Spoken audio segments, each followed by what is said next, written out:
प्रभु स्मरण करेंगे।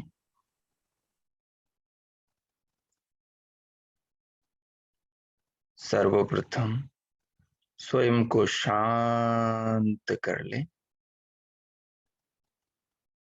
मानसिक रूप से शांत कीजिए।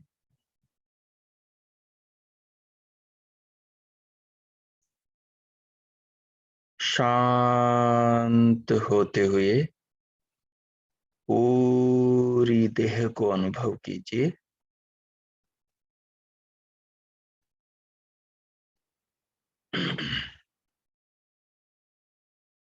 शरीर को अनुभव करते हुए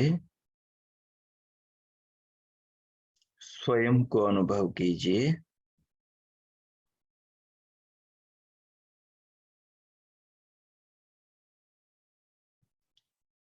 अब स्वयं के साथ शरीर को अनुभव कीजिए।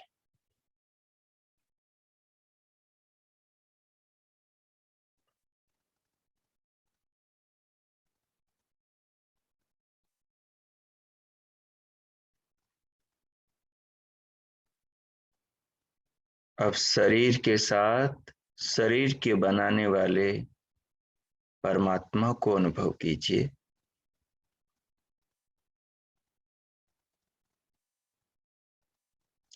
शरीर रूपी रचना के माध्यम से, शरीर की अनुभूति के माध्यम से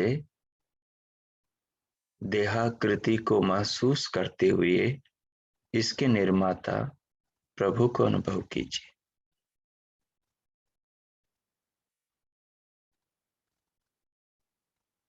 अब अनुभव करते हुए मन में भगवान की भावना बनाए रखते हुए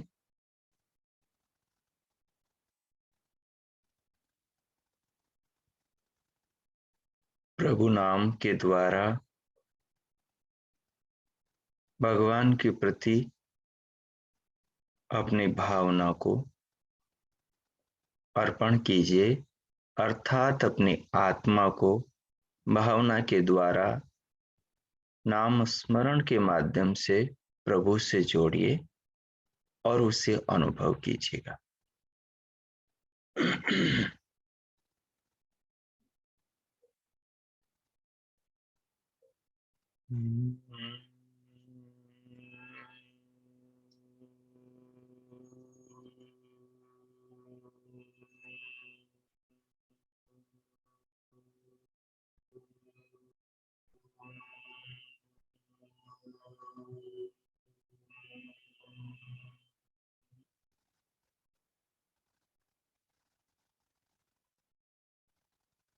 जैसे वाणी से हमने प्रभु नाम का उच्चारण किया है, अब थोड़ी देर शांत होकर इस उच्चारण को, इस ध्वनि को अपने भीतर विवेक के साथ, ज्ञान के साथ प्रभु नाम के सर्वरक्षक भावना के साथ महसूस कीजिए। मैं प्रभु की देह में बैठा हूं, मैं आत्मा हूं, ये शरीर मेरे प्रिय परमात्मा ने मेरे लिए बनाया है, मैं इसे अनुभव कर रहा हूं। इस भाव के साथ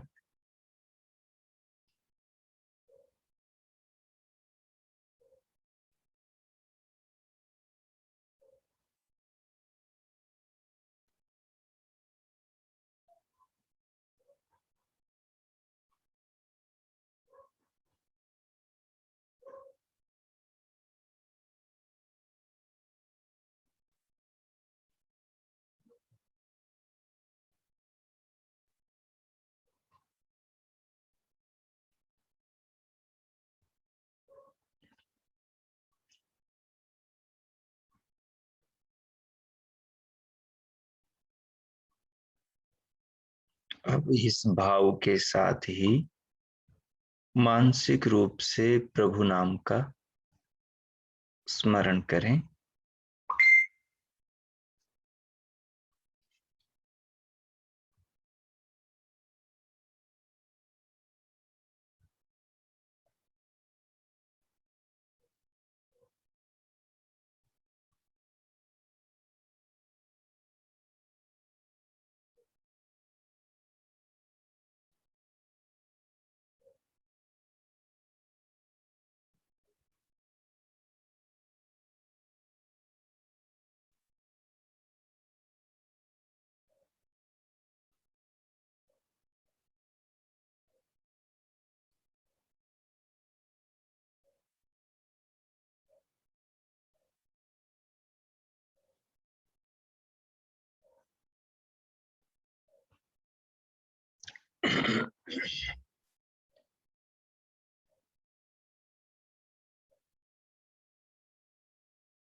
अब दूसरी बार वाणी से प्रभु नाम का उच्चारण करेंगे।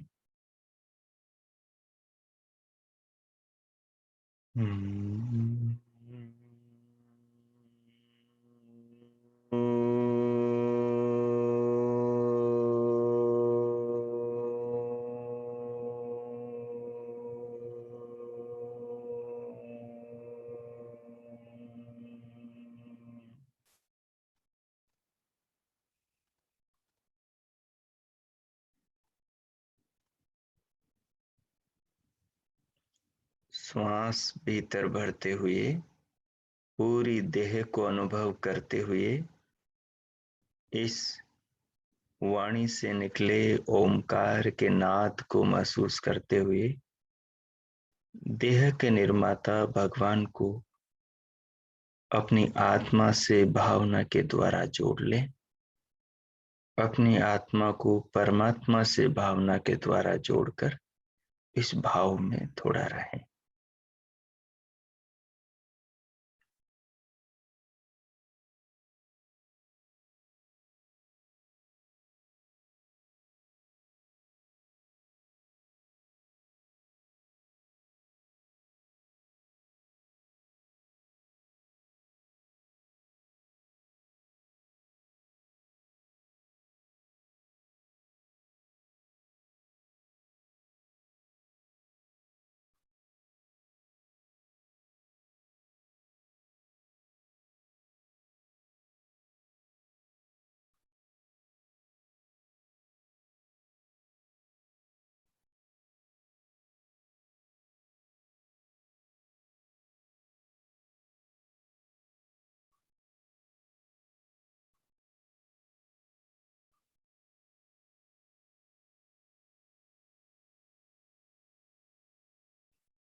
अब मानसिक रूप से प्रभु नाम का उच्चारण करें और मन ही मन में प्रभु नाम का अर्थ का भाव भी ले आए कि प्रभु आप सर्वरक्षक हैं, सबकी रक्षा हर क्षण कर रहे हैं, आप सर्वत्र विद्यमान हैं। जिस शरीर में मैं आत्मा बैठा हूं, ये शरीर आप ही का बनाया हुआ है। आप ही की व्यवस्था और नियमों में ये शरीर जन्म से मृत्यु पर्यंत टिका रहता है। मुझ आत्मा के कल्याण के लिए मेरा साथ देता है। ऐसे भाव में स्वयं को रखते हुए मानसिक रूप से प्रभु नाम के उच्चारण का आनंद लें और स्वयं को उसमें आनंदित अनुभव करें।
ओ,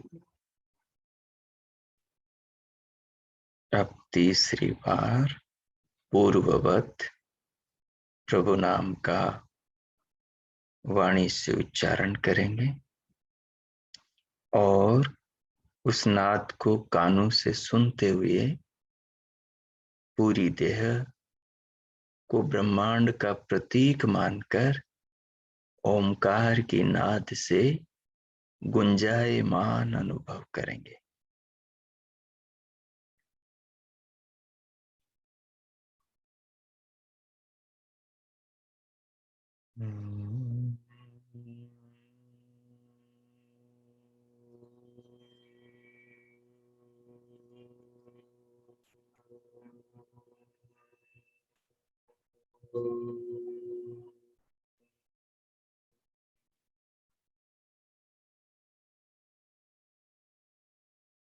श्वास भर लें और शांत होकर इस भाव और इस स्थिति का आनंद लें। हमारा शरीर ब्रह्मांड का प्रतीक एक छोटा सा रूप है।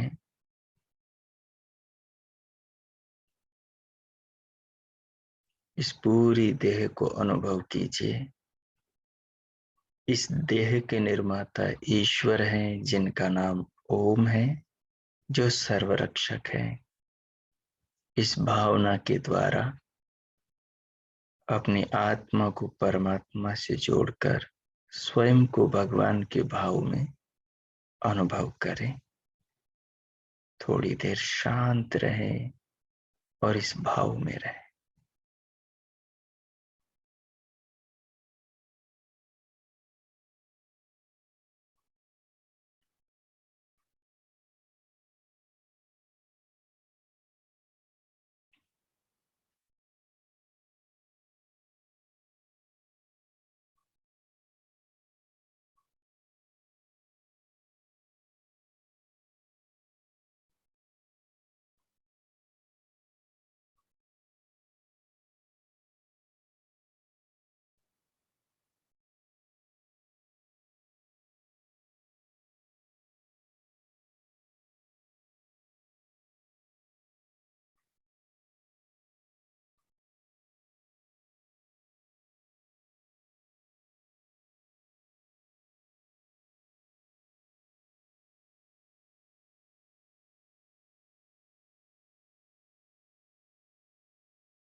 हो, अब इस भाव के साथ मानसिक रूप से प्रभु नाम, प्रणव का, ओमकार का मानसिक रूप से मन ही मन में उच्चारण करें और स्वयं को इस भाव के साथ अपनी आत्मा को परमात्मा से जुड़ा हुआ अनुभव करें।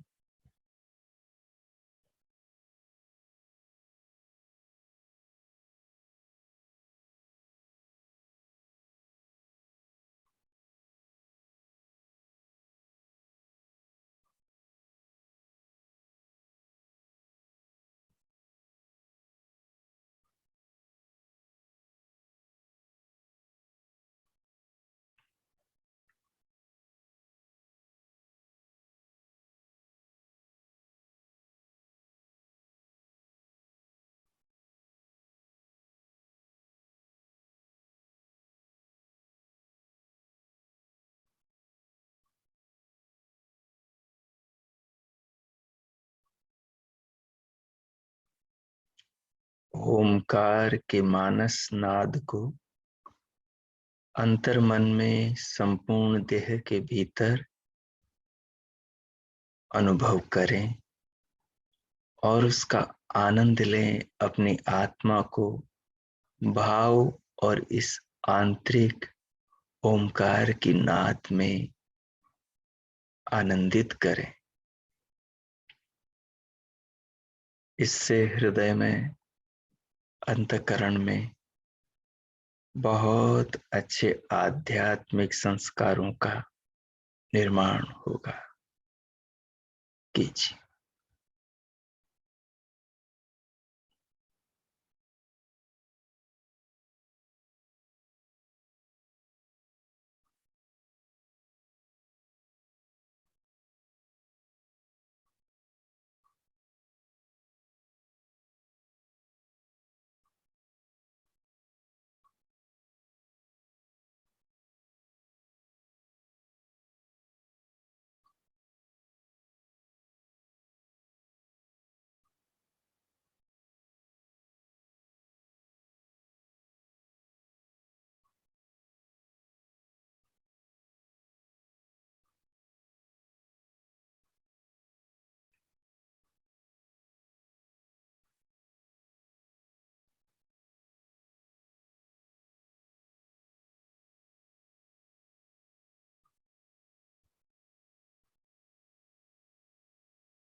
ओ,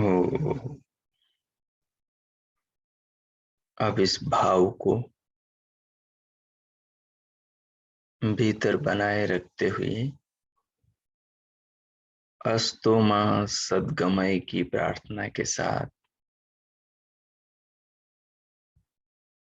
भगवान को प्रणाम करें। भगवान का धन्यवाद करते हुए धीरे धीरे इस भाव के साथ भीतर से फिर बाहर आ जाएंगे।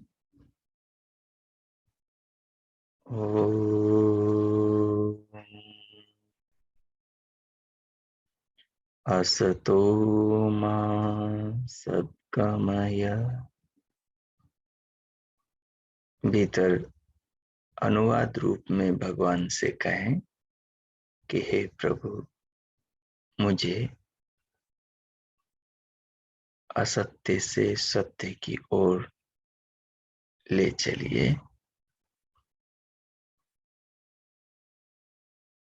तमसो मा ज्योतिर्गमय।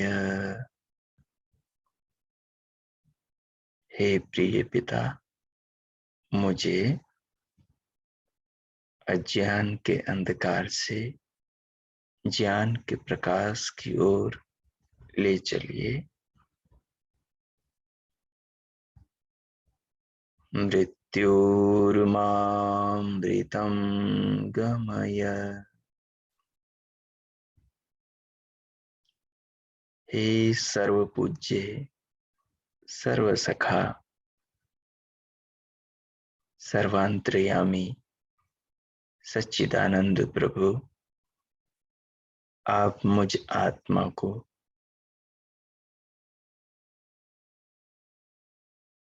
मरण धर्मा देह से, जीवन से अमृत आत्म स्वरूप और मोक्षानंद की ओर ले चलिए। हे प्यारे प्रभु, मुझ पर सदैव आपकी कृपा बनी रहे। जाने अनजाने भी कभी मैं अनृत मार्ग पर, झूठी राह पर न चलूं। सदैव मैं यम नियमों का अनुसरण करूं और अपने जीवन का कल्याण करूं। आपकी बताई राह पर इसे लेकर आगे बढ़ूं, ऐसी मुझ पर कृपा कीजिए, कृपा कीजिए, कृपा कीजिए। ओ।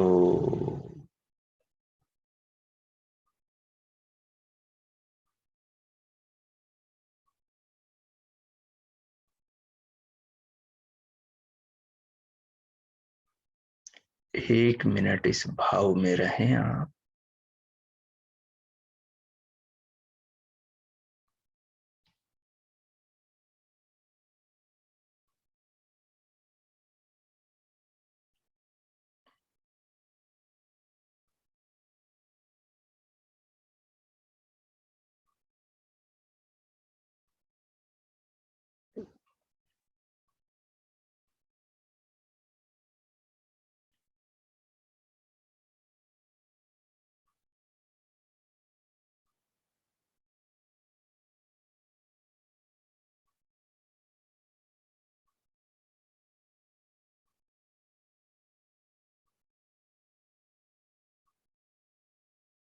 ओ।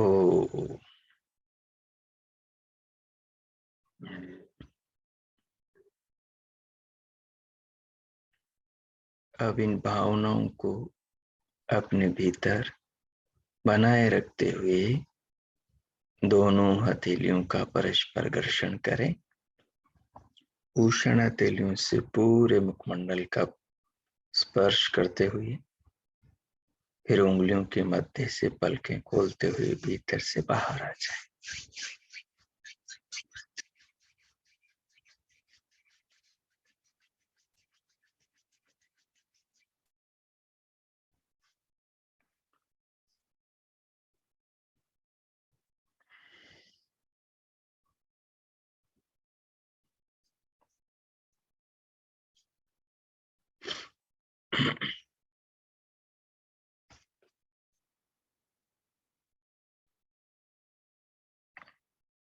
ओम।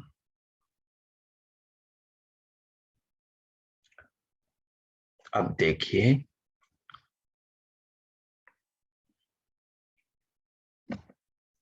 साधना का आरंभ यम नियमों से होता है। साधना का प्रारंभ यम नियमों से होता है। महर्षि पतंजलि ने साधना के लिए यम नियमों का आविष्कार किया। यम नियम वो नियम है, वो मार्गदर्शन है जो वेद में सच्चिदानंद प्रभु ने हमें अपने आत्मा के करीब और परमात्मा के करीब जाने के लिए बनाया है। पाप से दूर होने के लिए, कल्याण के राह पर आगे बढ़ने के लिए बनाया है। यदि हम ठीक से यम नियमों का पालन करते हैं तो हम वास्तविक साधना की ओर आगे बढ़ेंगे। देखिए, सिद्धियों का पाना अर्थात नवीन सामर्थ्य का अर्जन करना एक अलग बात है, लेकिन अपने अंतःकरण को पवित्र बनाना, अपने सारे दोषों को दूर करना और वाणी से, शरीर से और मन से दोष न करना एक अलग और बड़ी बात है। जो नवीन साधक हैं, जो अभी अभी इसी जन्म में साधना से जुड़े हैं, जिनके पिछले जन्मों के बहुत अधिक संस्कार नहीं है,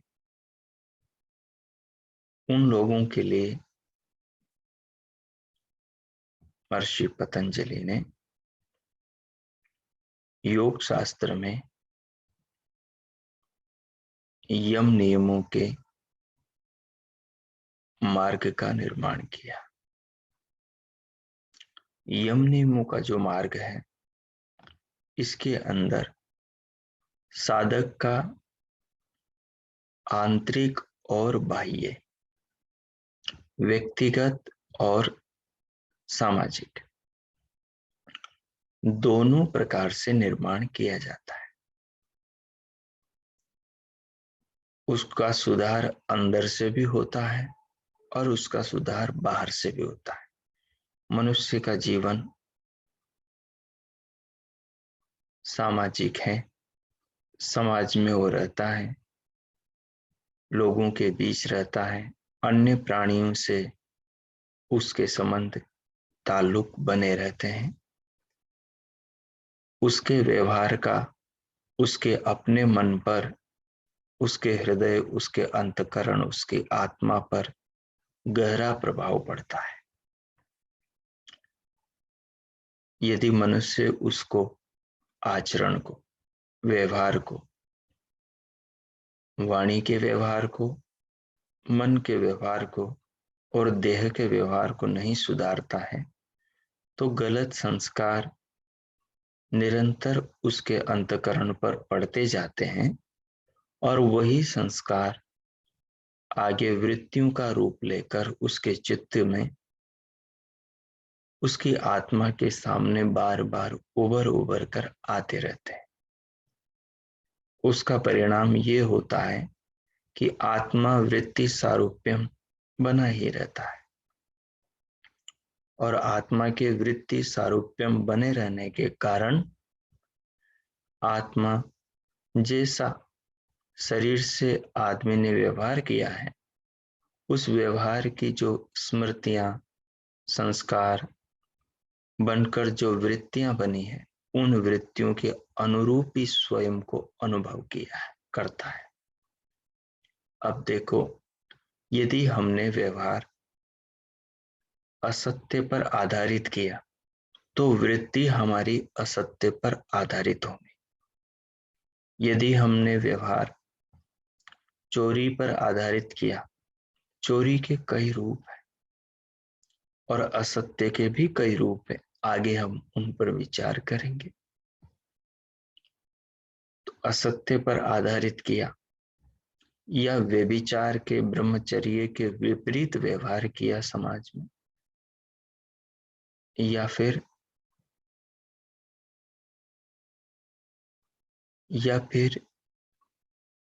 अन्य जो यम और नियम है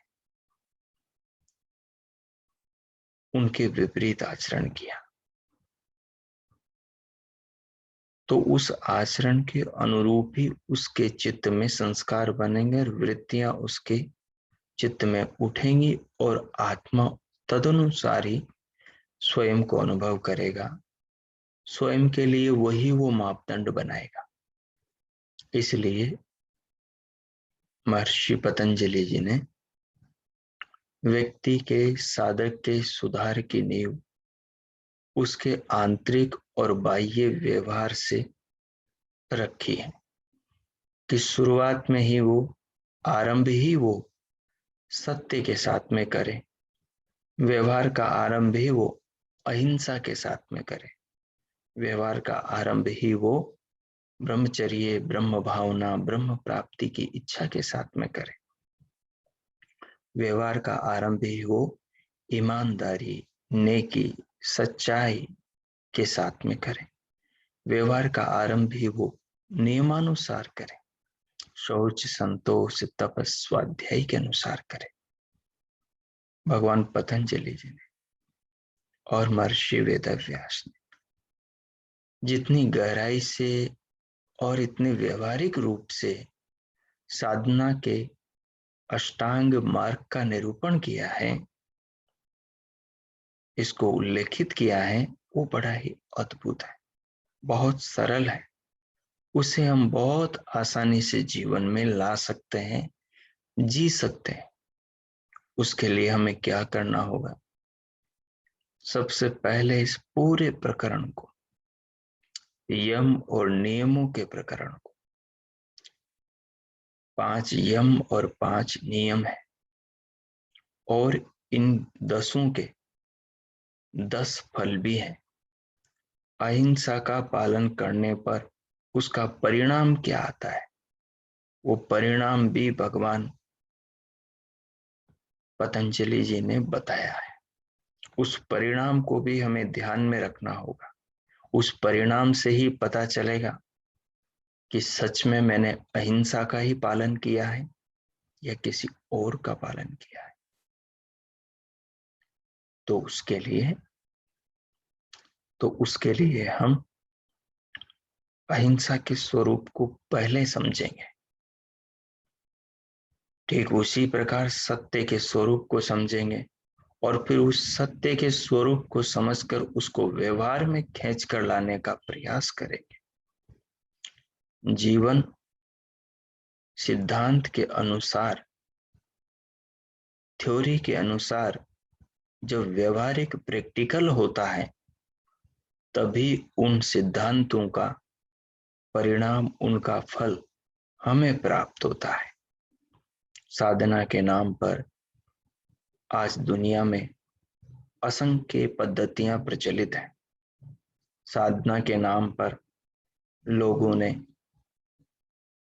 बहुत सारे तथाकथित मनगढ़ंत अपनी साधना पद्धतियों का निर्माण कर रखा है और उनके अंदर बड़े दोष हैं। पर हम बड़े सौभाग्यशाली हैं, हमें ऋषियों का मार्ग मिला है। हमें धरती के सृजनकर्ता, विश्व के निर्माता, विश्व विधाता, परमपिता सच्चिदानंद प्रभु के वेद ज्ञान के महान अनुसरण करता, महान महर्षियों के पदानुगामी, उनके विचारों के अनुसरण करने का सौभाग्य प्राप्त हुआ है।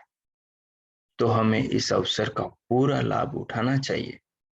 इससे हमें अपने आप को वंचित नहीं करना चाहिए।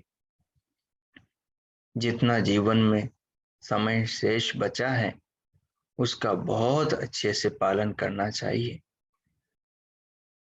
और आगे अब हम क्रमशः एक एक यम नियम को लेकर उसके स्वरूप को शास्त्र के अनुसार समझकर उस पर फिर दिन में व्यवहार करेंगे और फिर उस व्यवहार पर रात्रि को आत्मनिरीक्षण करेंगे और आत्मनिरीक्षण रात्रि को करके उसमें जो दिन भर के व्यवहार में त्रुटि होगी, जो दोष सामने आएगा, उस दोष को आप अपने संचिका में, अपनी नोटबुक में नोट करेंगे, उसको लिखेंगे आप और उस लिखे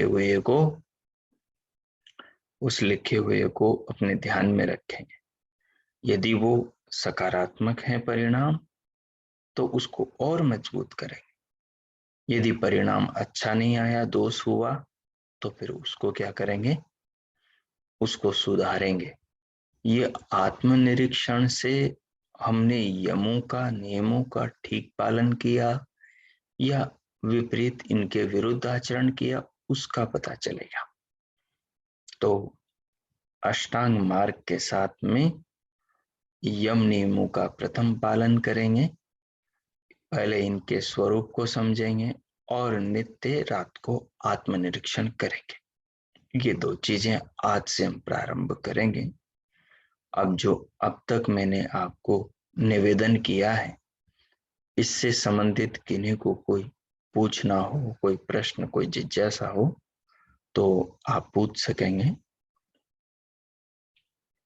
सायंकाल का आत्मनिरीक्षण आपको व्यक्तिगत ही करना है और अपनी अच्छाई और अपनी त्रुटि को भी नोटबुक में आपको स्वयं ही लिखना है।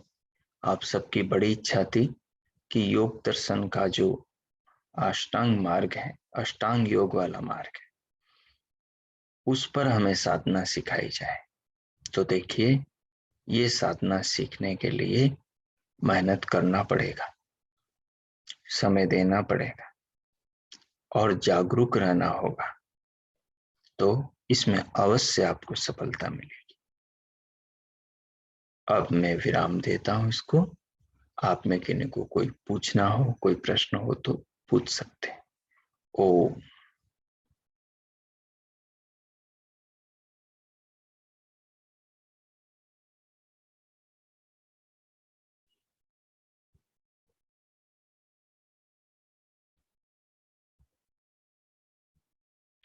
चलिए फिर शांति पाठ करते हैं।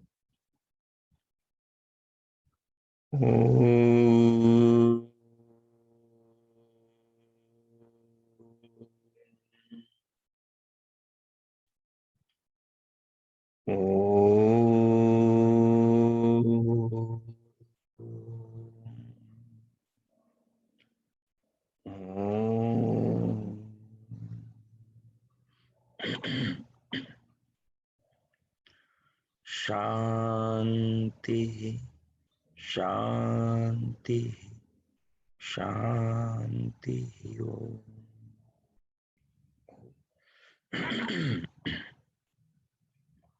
सभी को नमस्ते। आप सबका दिन शुभ हो, मंगलमय हो। प्रभु सबका मंगल करें। सबके लिए परमात्मा से बहुत बहुत मंगल कामनाएं। आप सब जाने अनजाने भी प्रभु कृपा से अध्यात्म के राह पर, पथ पर, वैदिक परमात्मा के ज्ञान के आधार पर अपना कल्याण करते रहें। भगवान ऐसी कृपा आप पर करें। इति ओम शांति। ओम। ओम नमस्ते आचार्य जी, बहुत नमस्ते। बहुत धन्यवाद। ओम। नमस्ते आचार्य जी। नमस्ते। नमस्ते आचार्य जी। हाँ नमस्ते माता जी। नमस्ते आचार्य जी। बहुत बहुत नमस्ते। धन्यवाद आचार्य जी।